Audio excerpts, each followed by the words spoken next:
this is a foundational transformation we see happening in the economy. DeFi and blockchain are redefining business, economy, and ultimately society.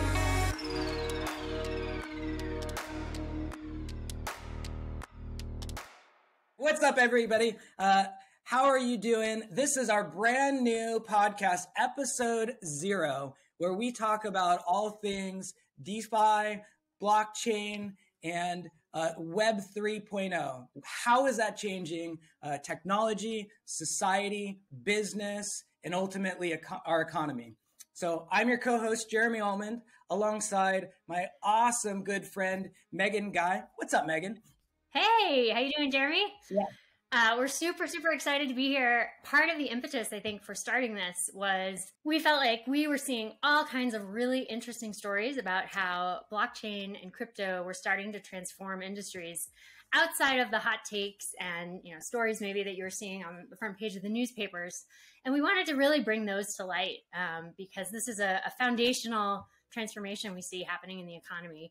And we want to make sure everyone's stories get told. And on that note, I think we're incredibly excited to have our first episode 0 guest here with us.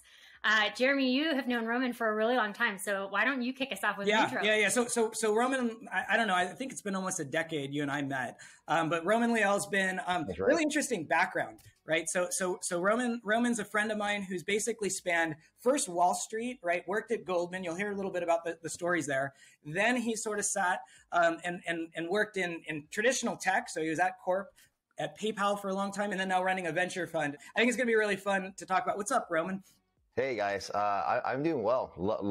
Happy to be guest number 0 here and talking about things that I love. I'm sure we'll touch on all things blockchain, crypto, but also things around the investment world, diversity, inclusion, and ultimately all the impact stuff that's happening in DeFi land. So happy to kick this off with you guys.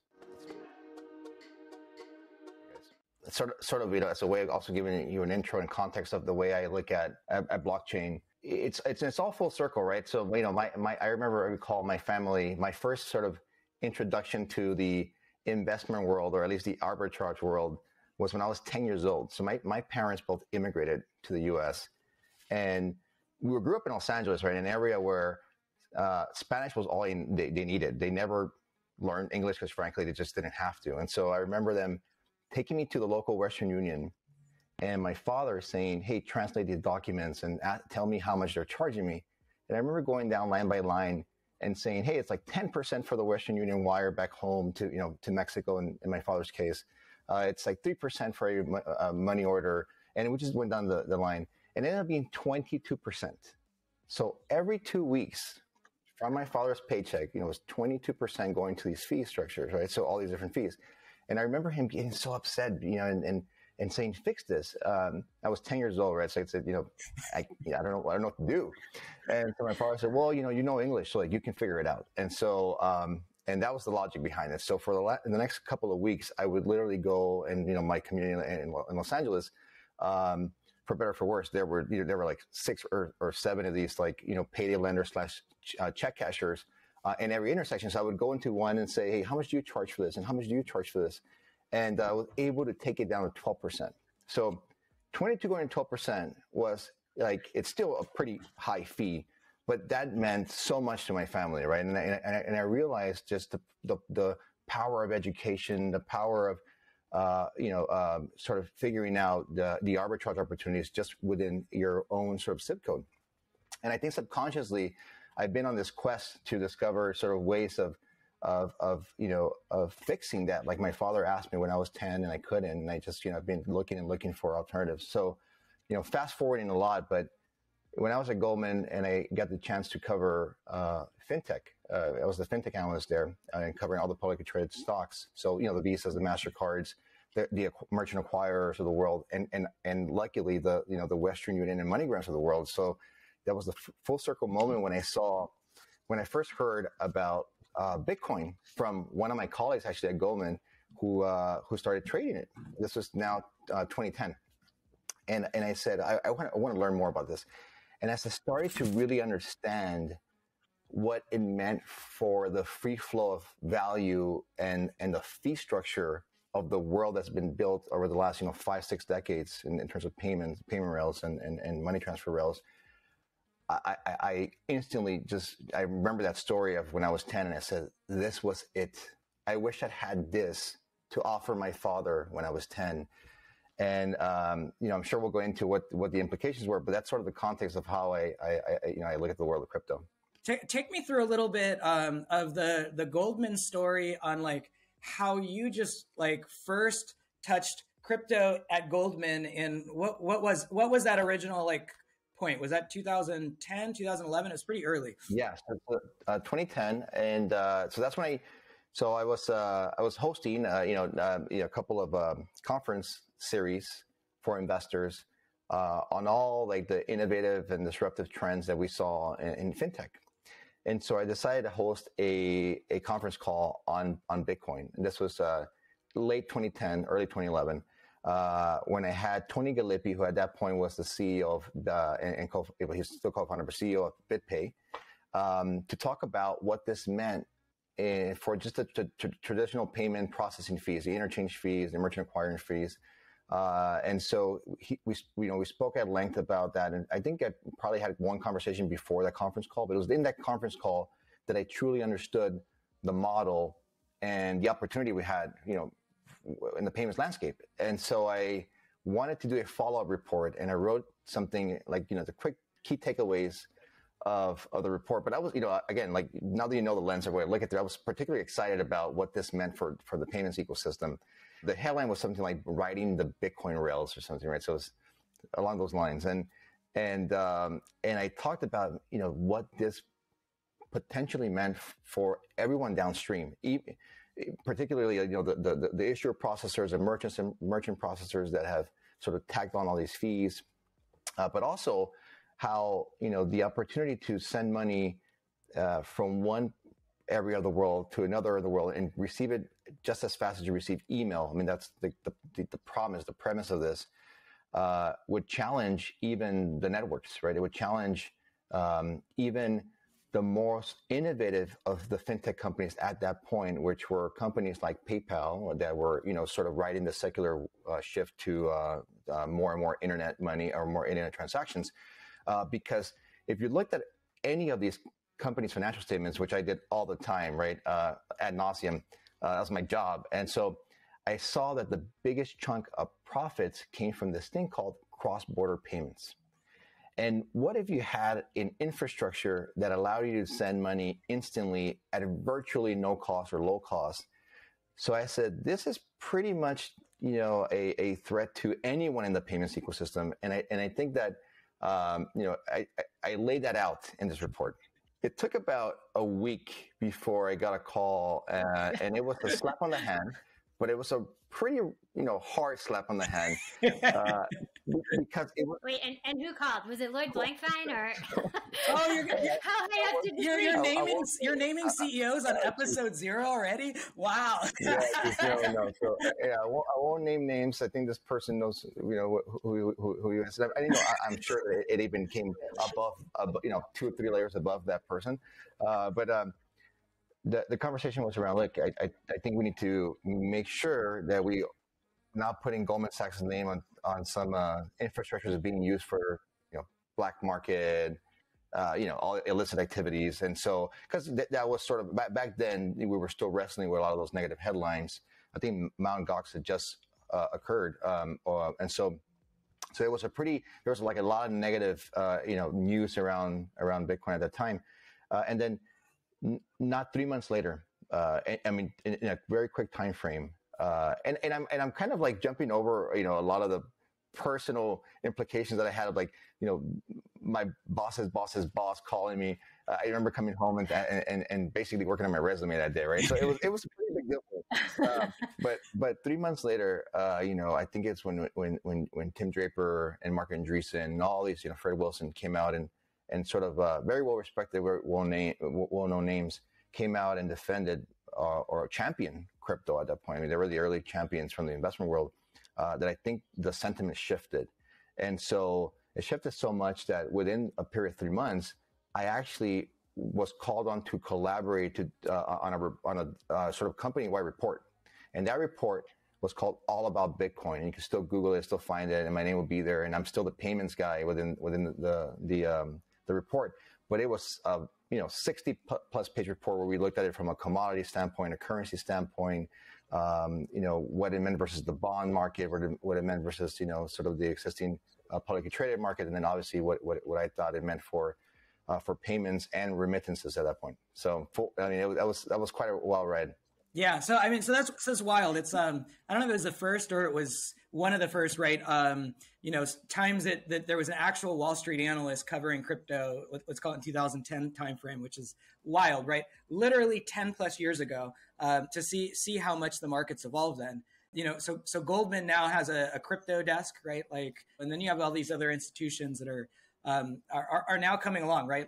It's not a, might be, it's almost a necessity. So how do you guys kind of both think about, if you're an institution now, whether you're Goldman or you're, Fidelity, or you're any of these folks who really built their kind of bank, right, on being ahead of the curve, both on the technology and the finance side.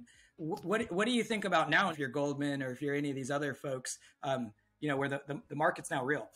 I think at that point there were still just a lot of, sort of uncertainty, but also, we didn't know what the regulatory landscape was going to look like. We still don't know a lot of it. So remember back then it was really the Wild Wild West, right? People were sort of trading in it, but, what were the tax implications of that? I remember even submitting an approval to allow me to buy, my first Bitcoin in 2011, and there was just a misunderstanding. It was just so complicated. Well, what was this, and was this something that was allowed? Did it need a compliance check or not? So we were just learning so much. Yeah, is it a security? Yeah, right. Or currency, or So, but what was fascinating was, I think there was, because I was part of the fintech team, which was in the umbrella of sort of TMT, right? Technology, medium, telecom, where a lot of the activity was happening, a lot of the innovation was happening. We had just kind of witnessed, this is back in 2010, right? So we had witnessed a full decade of cloud, right? The shift to cloud, right? And the decade before that, we were facing a lot of similar question to what I think we're facing now in blockchain, right? Which was, are businesses really going to adopt cloud, right? Is it going to be 10% of the businesses, 50% of the businesses, 90% of the businesses? Is it going to be across all sectors? Or back then there was a thinking that, well, this may not work for financial services. It may not work for health services because of the sensitivity of the data, privacy, and all these concerns. I still think we were debating that back then. And I think we look fast forward now with the advent of private clouds, hybrid clouds. It's touched every sector, right? And sort of with the pandemic, it kind of showed no matter what industry you're in or sector you're in, you need to have a cloud strategy. I kind of feel like we're entering that phase in blockchain today, right? Where a lot of these banks are thinking, yeah, I don't know if I truly believe in this or not, but we should have a strategy. It feels like that's where we are sort of headed in terms of the conversation. But back then, yeah, we're just learning. Oh, absolutely.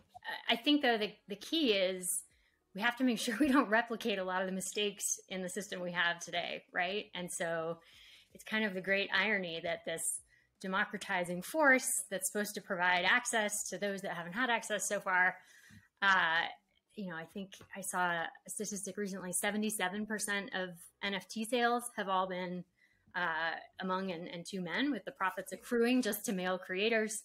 And so, some of this is a technology problem, but a lot of it is a people problem too, right? And a community problem. And the way that we define and set up some of those social norms, I think, is every bit as important as the technology that's underlying, the evolution of these new products. Yeah, the dog believes. The dog is definitely a believer in that. She gets very upset when we start talking about it.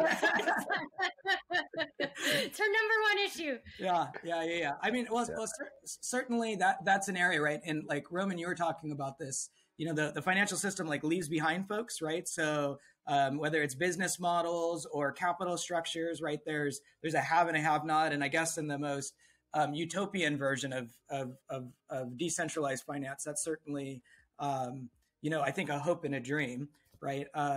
There's an area, whether it's cross-border or otherwise, where it can play a role. And I think, didn't you ended up joining PayPal at some point, right? Like kind of thinking along those lines, maybe a top tier tech company, right, can have a bigger hand in democratizing financial services. So like, I'm curious what the insider view of going from Wall Street, kind of first trying to bring, this crazy democratizing financial force to Wall Street, and then all of a sudden, like you move over to like big tech.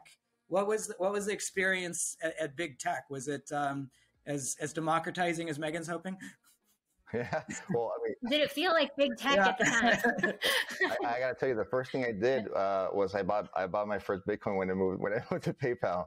I didn't have to go through the compliance hoops anymore, and so that was my first kind of foray into really owning the digital asset. But I joined PayPal, and really a lot of the tail end of my career at Goldman was looking at some of this sort of the new breed of fintechs that were coming out. Personally, what resonated with me were all these sort of next generation financial services for the underbanked or the unbanked, right? So I remember, taking companies like Netspend public, working on the Green Dot sort of transactions. Some of the pioneers that figured out, well, I mean, if you're underbanked or you don't have a bank account, how can you buy something on Amazon.com, right? Like your computer doesn't take cash. And so solutions like that were really intriguing to me. But there was a whole new breed coming out. LendingClub was coming out, Prosper Marketplace.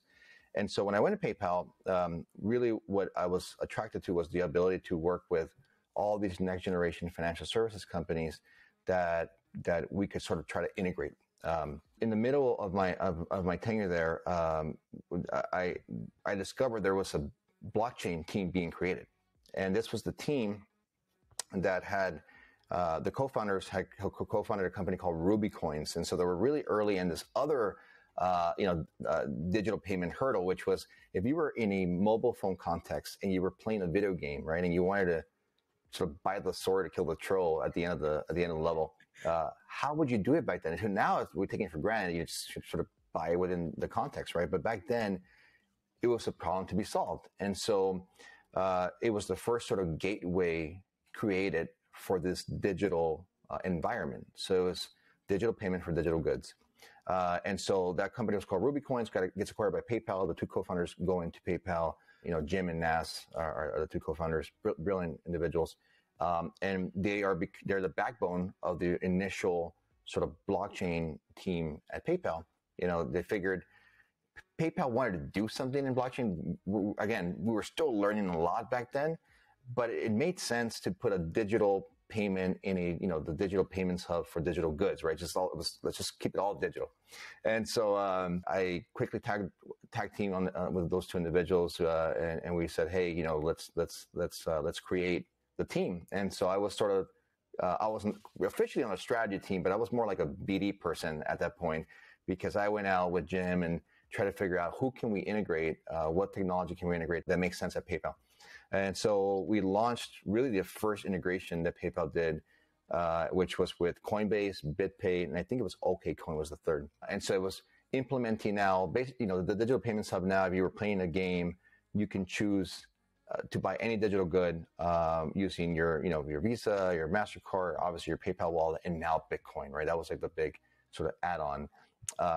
But I like to say that, I played a small role in that evolution. What's been interesting to me over the last couple of years is, a lot of companies that didn't originally conceive of themselves as blockchain or crypto companies are finding now that there is an application for what they're doing or a way to do it better that utilizes that tech. And so, we've spent a lot of time kind of in the creator economy space. NFTs obviously have really transformed that, but you start thinking about art and music and the way that gets shared and value gets created and distributed.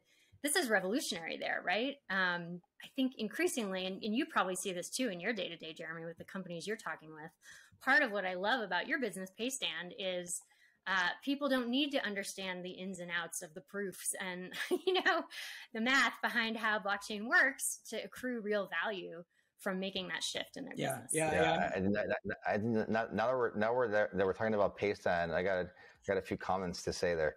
I thought I was going to promise the audience no shilling or anything like that. But honestly, and back to the PayPal experience, right? And I think when we met, Jeremy, it was right after we had tried, I think for the 6th or 7th time, we had tried to figure out a B2B payments approach, right? And the reason was obvious, right? It's a huge freaking market, right? Magnitude of 10 times bigger than B2C, but we couldn't figure it out for a variety of reasons, right? It's hard to sort of tell a Salesforce or a BD force to say that's, making, hundreds of billions of dollars in terms of volume in the B2C landscape to say, hey, shift over to B2B, right? Which is very hard to do that organizationally. And also the business model, the distribution model, the whole product strategy it was built for B2C, right? It was very hard to then shift. So, and then back to the, sort of the cloud analogy, right? One of the other reasons why that's an interesting lens to look at it through is because what the cloud it allowed you to rethink business models and allowed you to rethink distribution models, right? And so if you can lower your distribution costs or your acquisition costs, then you can rethink, my sort of average contract value. Do I want to charge, one time a year or subscription model, which is now the sort of the go-to model.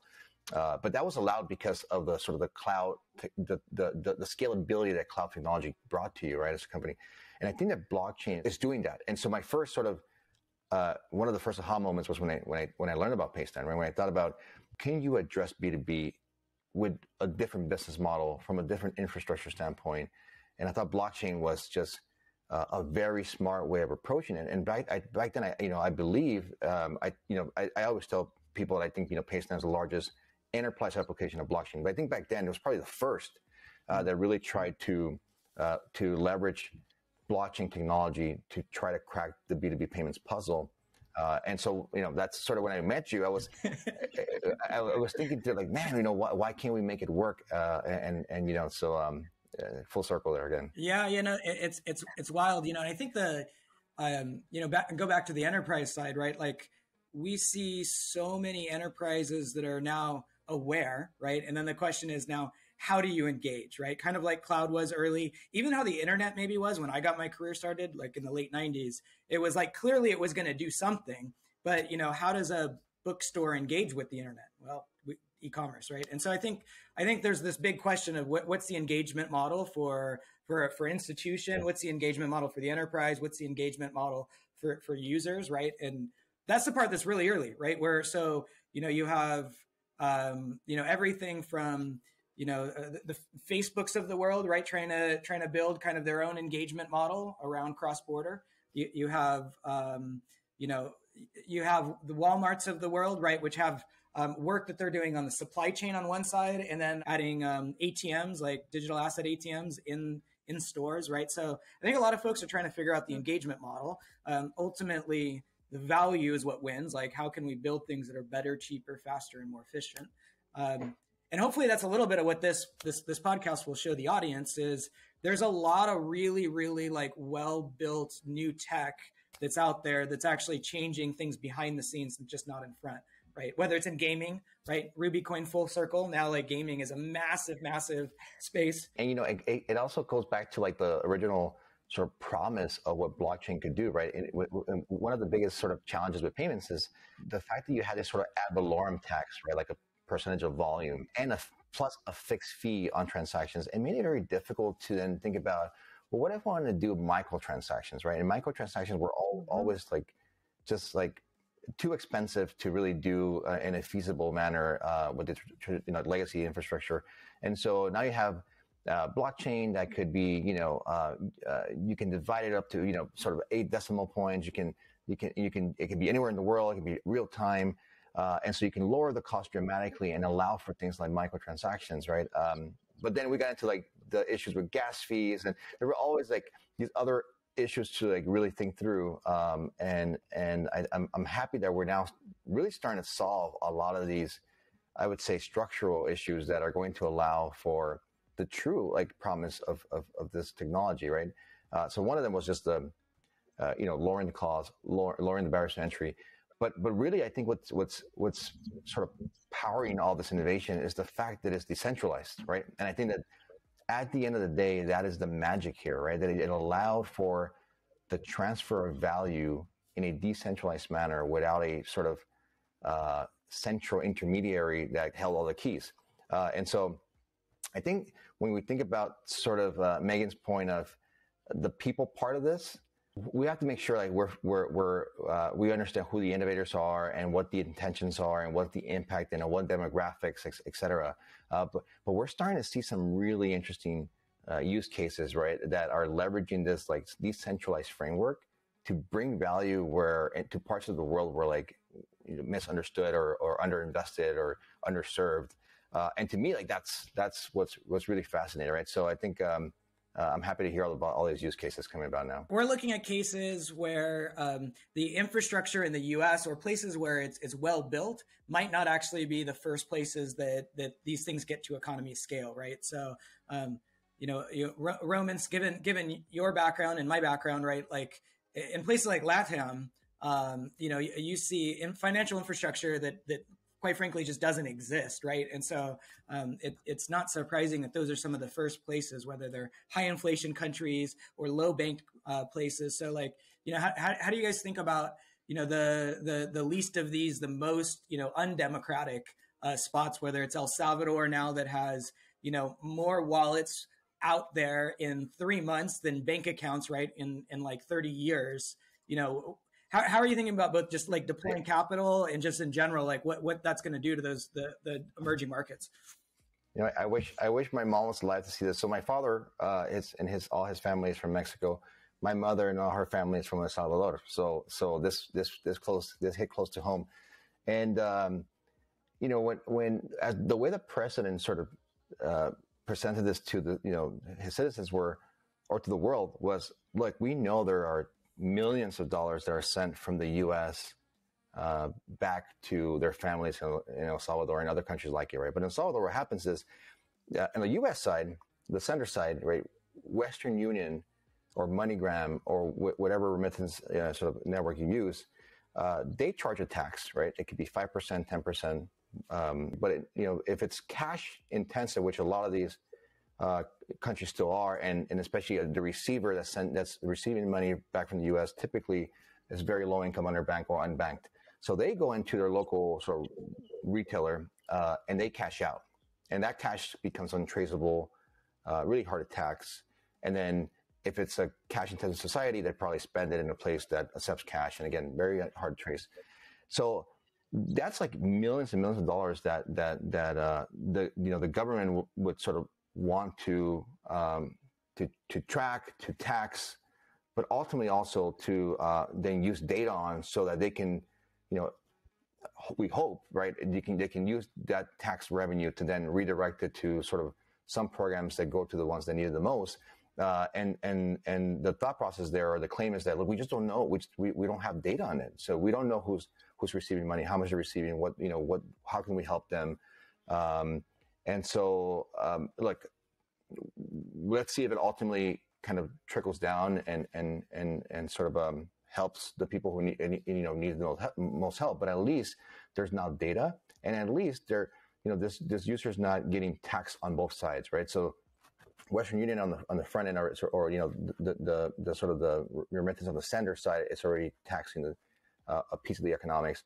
So now you could hopefully avoid the second piece, because it drops into they call it the Chivo app, right? Chivo is a way of seeing money in El Salvador. So it goes into your Chivo app, and then you can retain it there until you're ready to spend, and then hopefully more and more merchant outlets start accepting it. But it's a fascinating like use case, and it's such a small country to take such a bold stance. I don't think it'll be the last, right? And I think when you think about LATAM, there are some real problems around the financial inclusion issues.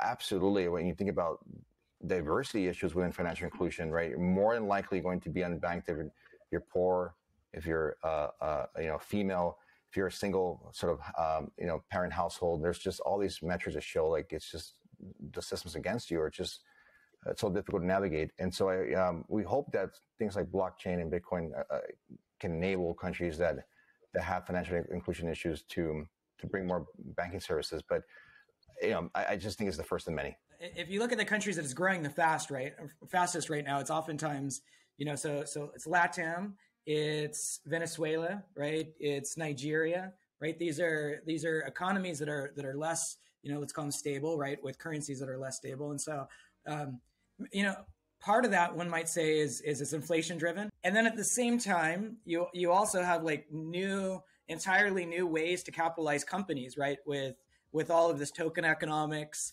And so how does that kind of play into to VC, right? How does that, whether it's on one side, there's ways to capitalize business, so there's more choice for operators. And then there's democratizing it, right? Like maybe access into capital where, certain places that are underrepresented couldn't get to Silicon Valley before. And then there's just the token economics question, right? Which is like, how do firms even, capitalize, decentralized apps that might not actually have normal equity, but have token as a component. So like, how does this all, we're talking about it disrupting business and society, but like, what does it do to VC? Look, I think when you think about, as investors, we want to invest where the value is, right? Where value is being created. And so you can think about a lot of use cases, but I think one that I sort of the simplest to understand is when you invest in a credit-based company, a company that's giving credit to businesses or to individuals, the value there is the loan and the repayment of that loan, right? And so whether it's on balance sheet or off balance sheet, it makes a lot of sense to invest in the equity because the actual loan servicing of that business is where a lot of the value is. What happens when that's decentralized and all of a sudden it's the individuals that own the tokens, right? And so through the token sale, you then finance the balance sheet that lends out to customers, and then the repayment goes essentially back to the token holders. That changes where the value is generated, right? And so as an investor, you think, well, where is the value? Is it on the equity of the company, or is it in the underlying token, right? It's because the utility of this is where the value is being created. And so it definitely, changes sort of the dynamics. And that's just one use case, but across the board, we're looking at it in terms of where's the value being generated. And so a lot of the companies, when they end up doing this, they'll hold 10, 20% or more of the underlying tokens. And so as there's more utility and, the token economics, grow, you also benefit from owning the equity in the parent company because they have a large chunk of the tokens. And so, but it definitely changes the calculus around where should I invest? Should I invest in both? How much in each one? And it varies by model, right? But I do think it's an added sort of complexity to the investor world. And so you're seeing a lot of very smart investors, definitely smarter than me, that go in and say, hey, we're specialized in crypto and blockchain. And a lot of what they're doing to add value to their shareholders is this calculus between, do we want to own tokens versus equity, and what's the split? And so they think they can generate extra alpha. So, we all identify blockchain as a secular trend. That's great. And so they come in and say, well, I also think that the token economics is where it's, the value is at. And so that's another sort of edge that investors like that can have.